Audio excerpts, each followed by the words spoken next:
Hello प्रिय छात्रों, आज की इस वीडियो में देखेंगे ब्रिज कोर्स सत्र आपका 2026-27 कक्षा 9वीं विषय हिंदी का कार्य पुस्तिका आज की इस वीडियो में देखेंगे।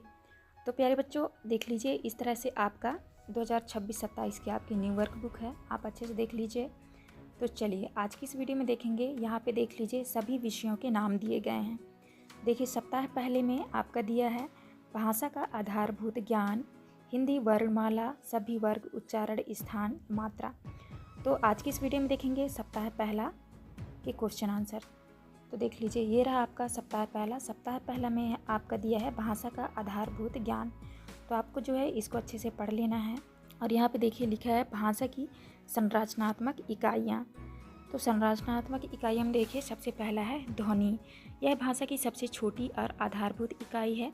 मौखिक भाषा की आधारभूत इकाई ध्वनि है। ध्वनियों के समूह से शब्द बनते हैं। इसके बाद शब्द, ध्वनियों को मिलाकर शब्द बनते हैं जिनका कोई निश्चित अर्थ होता है।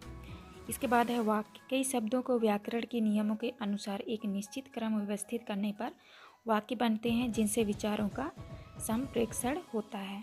आप इस तरह से पढ़ लीजिएगा। इसके बाद देखिए, नीचे आता है आपका भाषा के आधारभूत कौशल, सुनना, बोलना, पढ़ना, लिखना। तो आप इसको जो है अच्छे से पढ़ लीजिएगा। इसके बाद देखिए, यहाँ पे आता है आपका भाषा ज्ञान, स्वर और व्यंजन। तो देखिए हिंदी वर्णमाला। तो हिंदी वर्णमाला में देखिए कुल वर्णों की संख्या होती है 52 और स्वर की संख्या होती है 11 और व्यंजन होते हैं आपके 35 और संयुक्त व्यंजन में आपके 4 होते हैं, छ, त्र, ज्ञ और स्र। इसके बाद देखिए अनुस्वर। तो आपके अनुस्वर आपके 1 होते हैं और ये है आपका विसर्ग। आप इस तरह से हिंदी वर्णमाला आप अच्छे से देख लीजिएगा। इसके बाद देखिए, यहाँ पे स्वर के नाम दिए गए हैं। स्वर आपके 11 होते हैं। इसके बाद देखिए, यहाँ पे आता है आपका मूल व्यंजन। तो मूल व्यंजन में देखिए, यहाँ पे है वर्ग, अल्प प्राण, महाप्राण, अल्प प्राण, महाप्राण।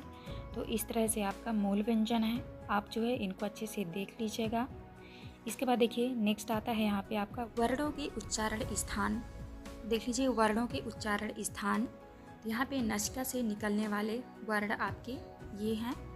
इसके बाद देखिए दंत मूल से निकलने वाले वर्ण हैं आपके रा और ला, और दंत से निकलने वाले त वर्ग शा, और दंत और ओष्ठ से निकलने वाले वर्ण हैं आपके वा, और ओष्ठ से निकलने वाले उ और उ पा वर्ग हैं। इसके बाद देखिए ओष्ठ प्लस कंठ से निकलने वाले वर्ड हैं आपके ओ, अ और आ। इसके बाद देखिए मूर्धा से निकलने वाले आपके वर्ड हैं ऋषि, ट वर्ग, शा। इसके बाद तालु से निकलने वाले आपके वर्ड हैं ई, चा वर्ग या शा। इसके बाद देखिए कंठ और तालु से निकलने वाले आपके वर्ड हैं ए और ए। इसी तरह यहाँ से देखिए कंठ से निकलने वाले आपके वर्ड हैं आ, अम, का वर्ग और हा। तो आप इस तरह से वर्णों के उच्चारण स्थान आप अच्छे से देख लीजिएगा कि कौन सी वर्ड जो है कहाँ से निकलती है। इसके बाद देखिए नेक्स्ट आता है आपका कार्यपत्रक 1। कार्यपत्रक 1 में दिया है नीचे दिए गए वर्णों को उच्चारण स्थान पर लिखिए। तो देखिए यहाँ पे ये आपके वर्ड दिए गए हैं। इन वर्णों को जो है उच्चारण सहित आपको यहाँ पे लिखना है। देखिए नासिका से निकलने वाले कौन कौन से अक्षर हैं आपके, तो इया और अंग। तो ये आपके अनुस्वर हैं। तो आप यहाँ पे लिखिएगा। दंत मूल में आपको लिखना है रा, ला और शा, और दंत में लिखना है आपको त वर्ग, ता, था, दा, धा और ना। इसी तरह देखिए दंत और ओष्ठ से निकलने वाले वर्ड हैं आपके वा, और ओष्ठ से देखिए निकलने वाले आपके वर्ड हैं उ, पा वर्ग, पा, फा, बा, भा और मा। इसके बाद देखिए ओष्ठ से निकलने वाले ये शब्द हैं आपके ओ, औ। इसके बाद मूर्धा से निकलने वाले देखिए ये हैं आपके वर्ड तालु से निकलने वाले वर्ड, और कंठ प्लस तालु से निकलने वाले ए और कंठ से निकलने वाले देखिए इन वर्डों को आपको इस तरह से देख के आपको कार्यपत्रक 1 के उत्तर में आपको लिखना है। इसके बाद देखिए नेक्स्ट आता है आपका कार्यपत्रक 2। कार्यपत्रक 2 में है निर्देशानुसार वर्ण, स्वर, व्यंजन लिखिए। तो यहाँ पे आपको वर्ण, स्वर, व्यंजन आपको लिखने हैं। स्वर में लिखना है आपको आ, ई, उ, ऋषि, ए, ओ, औ। तो ये आपके स्वर हैं। इसके बाद देखिए अनुस्वर आपके अम। इसके बाद विसर्ग में आपका आ, और का वर्ग के व्यंजन हैं आपके का, खा, गा, घा, औड़ा, अंगा। इसके बाद चा वर्ग के व्यंजन हैं आपके चा, छा, जा, झा और इया। और टा वर्ग के व्यंजन में आपको लिखना है टा, ठा, डा, ढा और ड़ा।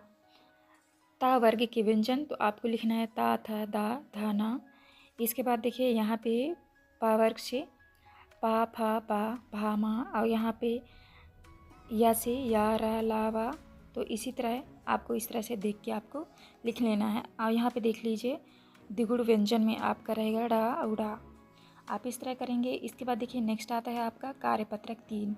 कार्यपत्रक 3 में है निर्देशानुसार वर्णों की संख्या लिखिए। तो यहाँ पे आपको लिखना है स्वरों की संख्या, अनुस्वर की संख्या, विसर्ग की संख्या, मूल व्यंजन की संख्या और संयुक्त व्यंजन की संख्या और हिंदी वर्णमाला में कुल वर्णों की संख्या।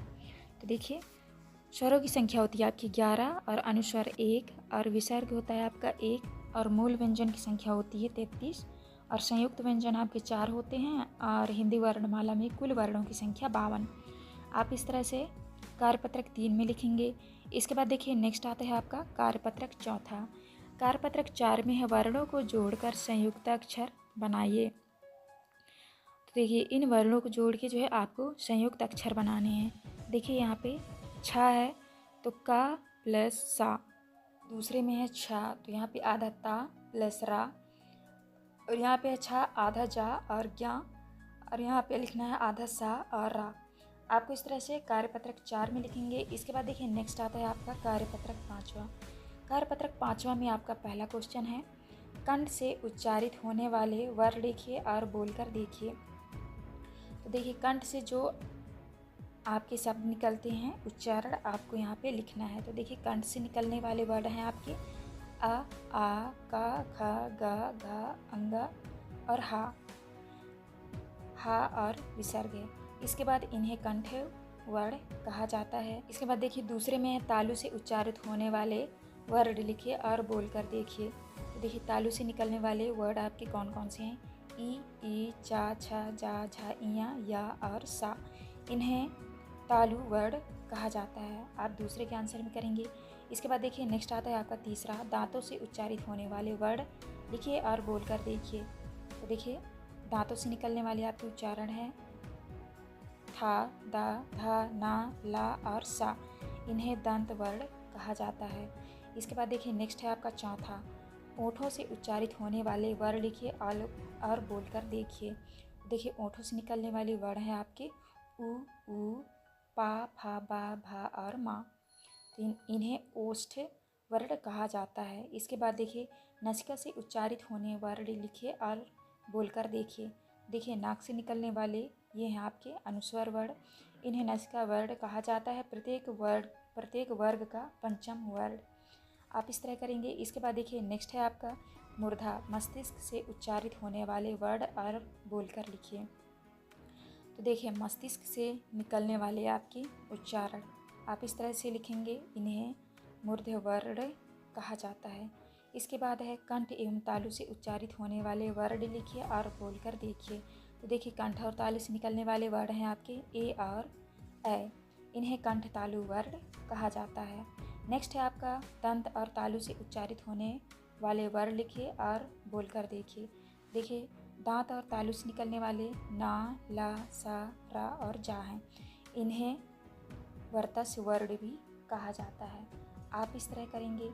इसके बाद देखिए नेक्स्ट आता है यहाँ पे आपका हिंदी भाषा की मात्राएं। तो देखिए हिंदी भाषा की मात्राएं इसको आप अच्छे से पढ़ लीजिएगा। तो देखिए मात्राएं दो प्रकार की होती हैं हश्य जिसे लघु मात्रा कहा जाता है, दूसरा है दीर्घ जिसे बड़ी मात्रा कहा जाता है। इसके बाद देखिए कार्यपत्रक 1। देखिए कार्यपत्रक 1 में इस तरह से आपकी मात्राएं दिए गए हैं, आप अच्छे से देख लीजिएगा। इसके बाद यहाँ पे आपको लिखना है चित्र में दी गई मात्राओं का प्रयोग करते हुए 5 शब्द बनाकर लिखिए। तो आपको बनाना है 5 शब्द आम, गुलाब, किताब, शेर, मीनार। आपको इस तरह से आपको 5 शब्द बना लेने हैं। इसके बाद देखिए नेक्स्ट आता है आपका कार्यपत्रक दूसरा। कार्यपत्रक दूसरा में चित्र में दिए गए शब्दों के अनुसार अन्य शब्द भी बनाकर लिखिए। तो देखिए यहाँ पे आपका दिया है स्वर की मात्राएं। तो यहाँ पे देख लीजिए मात्राएं दी हैं। यहाँ पे लिखा है स्वर, मात्रा, व्यंजन प्लस स्वर की मात्रा और स्वर के साथ व्यंजन, शब्द, अन्य शब्द। तो यहाँ पे देख लीजिए आपको इस तरह से शब्द बनाने हैं। यहाँ पे लिखा है आ और यहाँ पे मात्रा है बड़ी आ की और यहाँ पे आधा का और आ की मात्रा लगाएंगे तो ये बन जाएगा आपका का। तो यहाँ पे ये हो जाएगा आपका कार और कलम में यहाँ पे आपका शब्द बन जाएगा आपका माला। तो आपको इसी तरह से आपको शब्द बना लेने हैं। देखिए यहाँ पे बन जाएगा हिरण, नदी, चुन्ना, धूप, ड्रेप, मेला, तैरना, मोर, कौवा। इसी तरह से आपको शब्द जो है, शब्द और अन्य शब्द आपको बना लेने हैं। इसके बाद देखिए नेक्स्ट आता है आपका रा के रूप। तो यहाँ पे आपको रा के रूप देखना है। जब रा किसी व्यंजन से पहले आए तो वह आगे वाले वर्ग पर रेप के रूप में लगता है। जैसे यहाँ पे देखिए आधा रा है प्लस माँ प्लस मर्म, तो ये हो जाएगा आपका नर्म। इसी तरह इसके बाद देख लीजिए आधा रा फिर प्लस माँ फिर आधा फिर है मर्म, तो यहाँ पे हो जाएगा आपका शर्म। तो आपका इसी तरह से आपको करना है। इसके बाद देखिए दूसरे में है रा से पूर्व कोई स्वर रहित व्यंजन हो तो रा उस व्यंजन में नीचे पदे रा के रूप में लगाया जाता है। जैसे देखिए यहाँ पे आधा माँ है रा म्र, तो आपको इस तरह से आपका शब्द बनता है। तो आप बनाएंगे तो हो जाएगा आम्र। इसके बाद देखिए इस तरह से यहाँ पे हो जाएगा प्रमोद। तो आप इस तरह से यहाँ पे रेप वाले रा इस तरह से लगाते हैं और यहाँ पे ये वाले रा इस तरह से लगाते हैं। तो आप अच्छे से देख लीजिएगा। इसके बाद देखिए नेक्स्ट है आपका कार्यपत्रक 1। कार्यपत्रक 1 में है उदाहरण अनुसार रा के रूप बताने वाले दो अन्य शब्द लिखिए। देखिए रा नज़र, बाधिर, तो यहाँ पे आपको लिखना है रमन, रचना। इसके बाद देखिए इस तरह से रा लगा है यहाँ पे वर्ष, धैर्य, तो आपको शब्द बनाने हैं कार्य, मार्ग। और देखिए इस तरह से यहाँ पे रा लगा है प्रतिक्रिया, प्रेम, तो आपको शब्द बनाने हैं कर्म, प्रकाश। और देखिए इस तरह से रा का ट्रक, ड्रम, तो ड्राम, ड्रामा। आप इस तरह कार्यपत्रक 1 में करेंगे।